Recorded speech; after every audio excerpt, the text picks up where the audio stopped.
Amis téléspectateurs, bonsoir.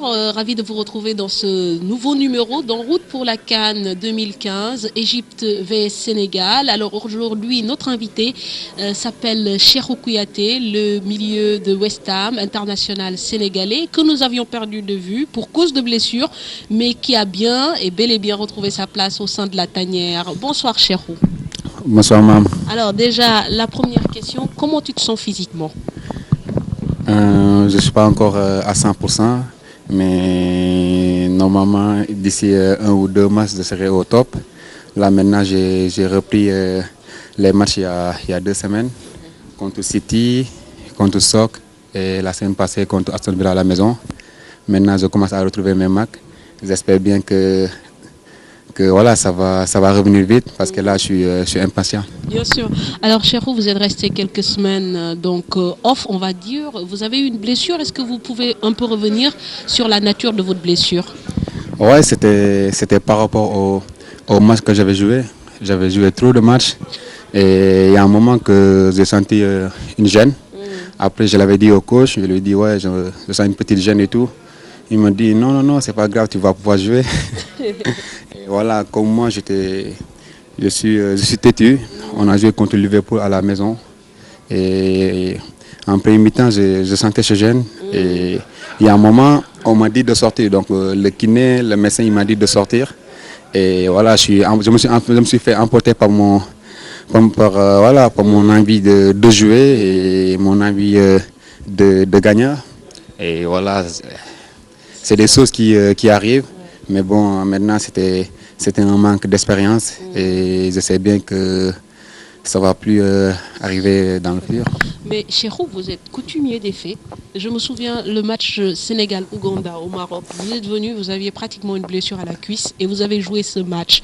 Qu'est-ce qui explique que cette envie toujours de vous dépasser, de surmonter ces douleurs, au risque même peut-être d'avoir des blessures beaucoup plus graves? Oui, je me souviens bien. En plus, c'était la même blessure que j'ai eue cette fois-ci. Et ça fait longtemps que je traînais avec ça. Et comme toujours, je disais à mon médecin que voilà, ça va aller, ça va aller. Parce que pour moi, le foot, c'est ma vie. Si je ne joue pas, je ne suis pas bien. Okay. Si je ne joue pas, je ne suis pas bien. Je casse la tête à tout le monde, à ma mère, à mes amis. Et voilà, pour moi, c'est normal. Je dois tout le temps être sur le terrain. Okay. Mais bon, je dois savoir que c'est pas comme ça. Que parfois, on a envie de jouer, mais bon, il y a des choses qui nous contraignent de le faire. Maintenant, je sais que ça ne va plus m'arriver parce qu'avec la blessure que j'ai eue la fois passée, si je sens une petite douleur, je vais m'arrêter. Très bien. Voilà, Cheikhou, donc têtu, mais maintenant avec l'expérience, certainement, vous allez prendre un peu plus de bouteilles. Mais c'est vrai qu'aussi, on ne peut pas ne pas parler des débuts tonitruants que vous avez fait avec West Ham. On a commencé même à vous comparer avec Patrick Vieira, avec votre autre compatriote sénégalais, Diafra Sakho. Vraiment, vous avez réussi vos débuts en première ligue. Comment expliquez-vous une adaptation aussi rapide? C'est une chose qu'on savait qu'on pouvait le faire. Mais bon, en allant en Angleterre, vous savez bien qu'il y avait des personnes qui disaient ouais, qu'il faut du temps.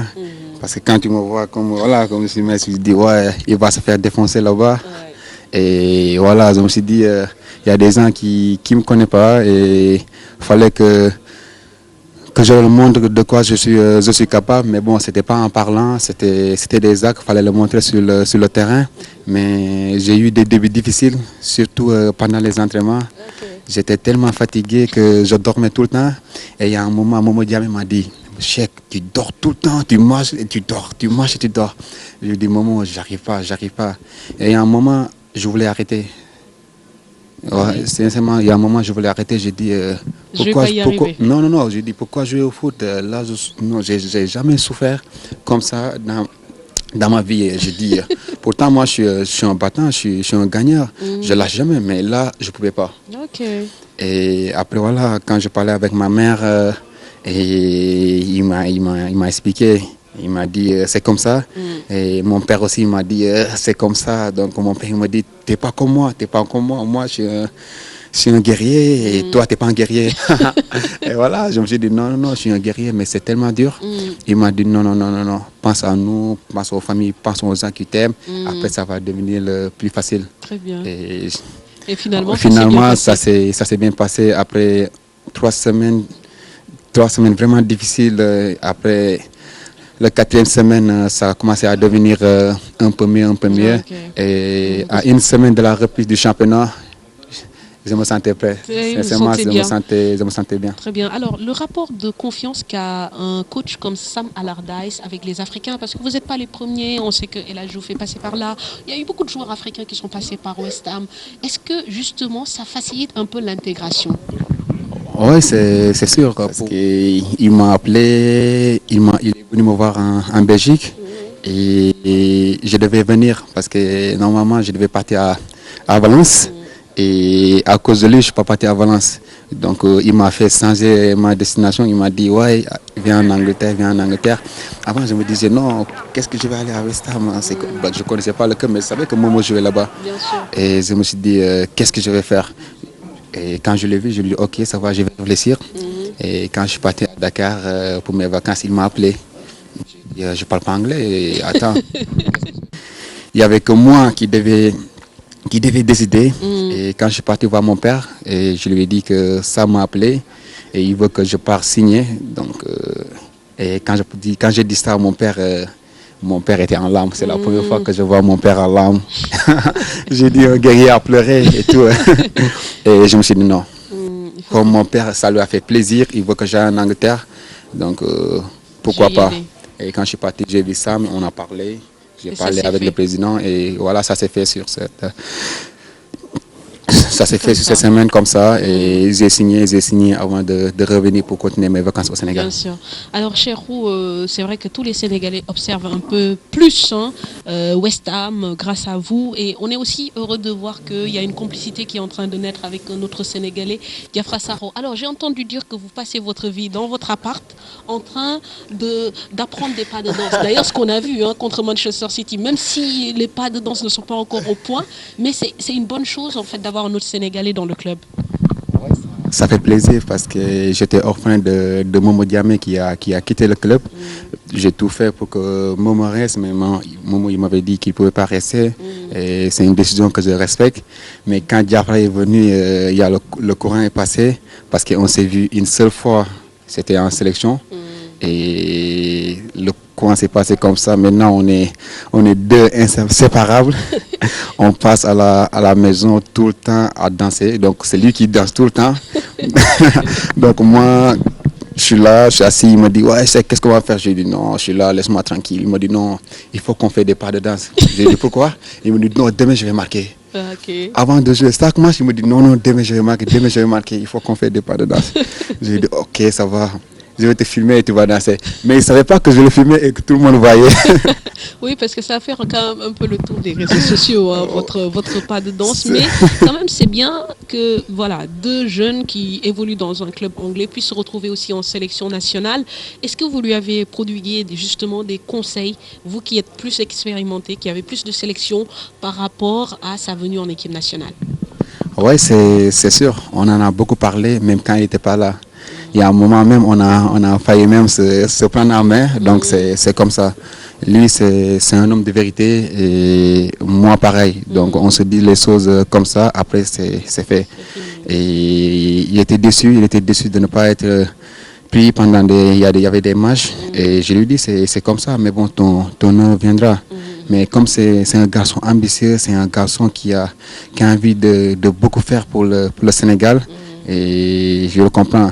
Mais bon, je lui ai dit, ton tour viendra et voilà, maintenant c'est son tour et moi j'ai confiance en lui et je sais que c'est un gars qui a vraiment énormément de talent et qui n'a pas peur de rien du tout. Et c'est ça qui va lui donner plein de bonnes choses. Alors, Cheikhou, la transition est toute trouvée. Justement, l'équipe du Sénégal, on va en parler dans quelques instants. Mais tout de suite, justement, je vous propose de regarder les attentes des Sénégalais qu'on a interrogés au complexe de Tournelle. Ce qu'ils veulent de ces deux matchs, bien sûr la qualification et la manière dont ils veulent que l'équipe sénégalaise joue. Je m'appelle Moussa Sarr. Alors, Moussa, dites-moi, vous venez d'où? De Paris, en fait? Ouais, à la base je viens de Nice, mais là je suis à Paris parce que voilà, je viens de terminer ma formation en journalisme. Je suis venu regarder les Lions, voilà, pour la préparation de leur match face à l'Égypte. Aliba. Alors Ali, vous êtes venu de quel coin de Paris pour regarder les Lions? Du nord-ouest, Mantes-la-Jolie, donc les quartiers des Peuls. Khan Mamadou. Khan Mamadou, vous venez de quel coin de Paris? J'habite à Rony-sous-Bois dans le 93, le département de la Seine-Saint-Denis. Là, je pense simplement que c'est une bonne opportunité de pouvoir se qualifier. Et là, il faudra vraiment se donner les moyens et se donner à fond pour arracher au minimum un match nul au Caire. Sinon, la victoire, il faut d'avoir la victoire. On va encore assurer comme d'habitude et surtout essayer de se qualifier dès le match contre l'Égypte. Voilà, moi je suis optimiste comme toujours et voilà quoi, je suis toujours derrière. On s'est déplacé déjà en tant que Sénégalais pour soutenir notre équipe. Par rapport à ce match, nous attendons au minimum un match nul qui serait un très bon résultat pour le Sénégal. Mais après, si on peut aller plus loin à chercher la victoire, je pense que ce serait davantage. Parce que je sais que c'est une équipe qui a les moyens, qui a les possibilités. On a plutôt un problème au niveau de l'attaque, au niveau de la finition. On l'a vu récemment contre la Tunisie. On a eu quand même pas mal d'occasions, mais on n'a pas su les concrétiser. Là, je pense simplement défensivement, on est solide. Au milieu aussi, ça va. Mais là, je pense que l'équipe doit se montrer quand même beaucoup plus entreprenante. Et c'est simplement de concrétiser les occasions qu'on aura. Je crois qu'on doit davantage améliorer le système du jeu, davantage faire circuler le ballon. Voilà, insister sur le jeu parce que nous serons en face à des Égyptiens qui manipulent assez bon le ballon, qui sont de très bons footballeurs. Donc je crois que sur ce point, on a les moyens de rivaliser avec eux. Ce que j'aurais à dire, c'est d'assurer les dernières minutes du match. Donc c'est ça, je dirais, la bête noire du Sénégal. Vu la forme du moment, je pense qu'on devrait plutôt miser sur Diafra Sakho, même s'il n'a pas... je ne sais pas s'il a déjà joué avec l'équipe nationale ou pas, mais je pense pour le moment, vu la forme du moment, c'est lui parce que je pense que Papis, même s'il a de l'expérience, je pense que, personnellement, je pense simplement qu'il manque un peu de confiance. Et là, je pense, pour moi, c'est lui qui doit être le numéro 1, ou bien Mambiran. L'équipe nationale du Sénégal également dispose de très bons joueurs qui jouent dans les plus grands championnats. Donc on n'a rien à envier aux Égyptiens et sur ce point, on peut faire quelque chose. Alors, Cheikhou, c'est pas vous jeter des fleurs, mais on a eu deux matchs où quand même il y avait beaucoup d'absents, dont vous et d'autres joueurs. Et quelque part, les résultats n'ont pas suivi. On a concédé un nul à domicile. Aujourd'hui, on a concédé aussi une défaite à Monastir. Il y a deux matchs qui arrivent là, contre l'Égypte et donc le Botswana. Est-ce que vous pensez réellement à ne pas vous qualifier? Est-ce que ça, c'est une chose à laquelle vous pensez? Sincèrement, on n'y pense pas. On n'y pense vraiment pas. Et j'en ai parlé avec Idrissa hier et Pam Ndiaye ce matin. Donc c'est une chose qui est impensable. Donc nous on est là pour la qualification. De toute façon là on est deuxième, même si on n'est pas premier. Et on ira en Égypte pour gagner des points. On est devant l'Égypte et on va tout faire pour garder cette position. Et là maintenant on sait ce qui nous attend et il faudra être prêt. Et on sait bien que ça va pas être facile, mais rien n'est impossible. Et on ira là-bas et on donnera tout, on se donnera à fond parce que c'est un match capital et on a vraiment envie d'aller à cette CAN. Très bien. Alors, Cheikhou, à l'entame de cet entretien, vous nous disiez que vous n'étiez pas forcément prêt, qu'il vous fallait encore 2 ou 3 matchs. Mais est-ce que vous êtes prêt à jouer ce match-là contre l'Égypte? Je connais déjà la réponse. Oui, c'est sûr, je suis prêt. Je suis prêt et là, je peux vous dire que j'ai même pas besoin de m'entraîner, je sais ce qui m'attend. En pensant seulement à ce match-là, il n'y a que ça que je peux mettre dans ma tête. Mais j'ai travaillé dur pour revenir, j'ai travaillé dur pour pour être là pour ces 2 derniers matchs-là, pour ces matchs capitaux. Je serai voilà, à 200%. Très bien. Alors, Cheikhou, comment vous vivez la concurrence au sein du milieu de terrain? Parce que là, c'est difficile. Vous êtes parti au moment de votre absence. Bon, il y a des joueurs, des pairs qui ont commencé à se mettre en place. Pape Kouli a été quand même très bon dans le milieu de terrain. Cette concurrence dans l'équipe nationale du Sénégal, comment vous la vivez en tant que joueur? La concurrence, elle est vraiment saine. Elle est vraiment saine parce qu'on sait bien que l'équipe nationale n'appartient à personne. L'équipe nationale du Sénégal, c'est pour le Sénégal, c'est pour le peuple sénégalais. C'est pour le peuple sénégalais. Donc nous, on est là pour un but. Donc on veut la qualification. Que ce soit moi, que ce soit Pape, que ce soit un autre, ce sera la même chose. Mais bon, quand j'étais absent, j'ai regardé le match et l'équipe a été incroyable. Ils ont fait un match de feu, surtout le match qu'ils ont perdu en Tunisie. Tu te dis comment c'est possible que le Sénégal a perdu ce match. Les joueurs étaient phénoménaux, surtout Pape Kouli Diop, Idrissa, Momo. Et c'est comme ça. Mais c'est bien pour le Sénégal d'avoir des joueurs de qualité comme ça, que, voilà, d'avoir, que de ne rien avoir. Et le plus important, c'est que la concurrence, elle est saine. Bien sûr, ça c'est important. Le message que vous adressez au peuple sénégalais pour ces 2 matchs, ils sont inquiets, hein, les Sénégalais. On ne sait pas, le Sénégal joue bien, le Sénégal a du potentiel, mais le Sénégal est toujours dans les difficultés. Quel est le message que vous adressez au peuple sénégalais? Ouais, on est là, le message de ne pas se décourager, d'être derrière nous et de prier pour nous. Et nous, on sera prêts. On sera prêts, Inch'Allah, parce qu'on sait ce que nous attend, parce que le Sénégal veut la qualification. Nous, les autres, on veut la qualification aussi. Donc, on fera tout pour l'avoir.